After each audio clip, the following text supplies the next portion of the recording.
I don't have a day pack and figured it would be time to buy one. And because of some of the problems I've had with my Ultimate Direction backpack and the overall build quality, I figured I'd go with top of the line Arcteryx. This is the Arcteryx Aerios 30. Basically, I've used it on 2 trips so far. I figured I would go over the good, the bad, and the ugly. So starting off with the good, the build quality is really nice. The stitching's really nice. The harness is really good. I've been really impressed with overall how I can store my water bottles. So it takes a ½ liter bladder really well.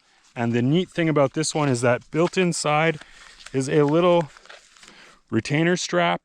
So you can tweak it and get a good solid tight fit. Retains a bear canister really well also, which is a problem I had with the Ultimate Direction backpack. So this one, the harness is solid. I haven't had to change anything on it. And it does have some interesting features like this really weird textured back panel that I think actually does a pretty good job in keeping sweat off your back. So in terms of the overall design, just standard top load backpack, not a roll top, it's a zipper. It has some additional features like a pole retention system, which is dead simple, but actually works really nicely. So it keeps the poles out of the way when you're not using it.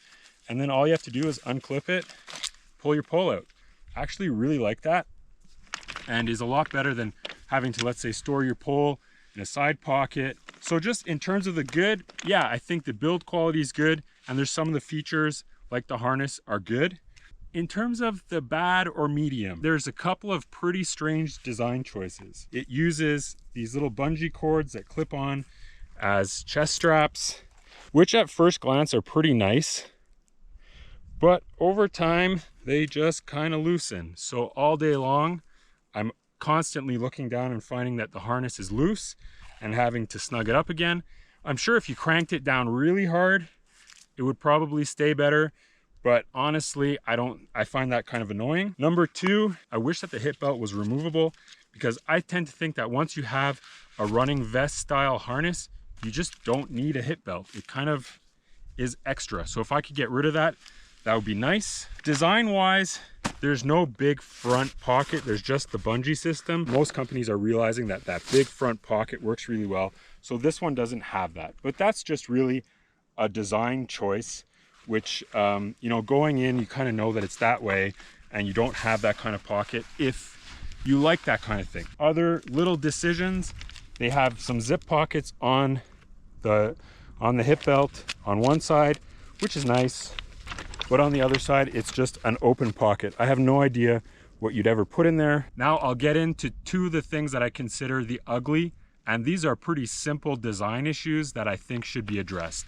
The front pouch, as usual, is a nice waterproof zipper, which means that the designers understand that you might be in rain sometimes. But the main zipper to the main compartment is just a normal, completely non-waterproof zipper, and I'm sure that that would leak like a sieve. The second ugly, and I think this is really bad. At first, I thought that it was actually a pretty good feature, is to have these interesting side pockets. One of the problems with a lot of the smaller volume packs is because they ride high, it's hard to get your water bottle out and to get things out of it.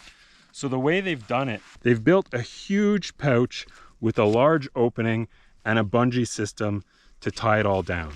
So you can cinch it down, and you'd think that like this, you'd have pretty good retention. You can also, for some reason, move this clip up to a higher attachment point, which I don't know why you'd ever do that.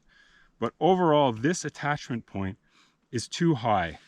And already today, I lost a water bottle. So at some point when I was bending over, the water bottle just fell out.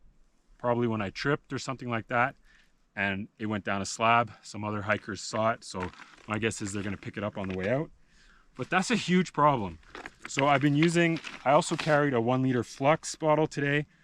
These are more short and stout than the Smart Water bottle that I dropped. I think they stay in a little bit better, but I'm still not super confident about them. If you don't want to lose your water bottle, I don't think this is the pack for you. And especially if you're going to be doing anything where you're in kind of more of a climbing environment or anything like that, the water bottle is at risk. So to me, that's pretty much a deal breaker. It means that I can't use these side pockets for smart water bottles, which is kind of my go-to water bottle. So I'm stuck with using these pockets for who knows what. But yeah, so overall, that's the Arcteryx backpack. You know, a ton of cash. It is a polished product, but I think that there were some pretty big design choices that they could have done a better job on.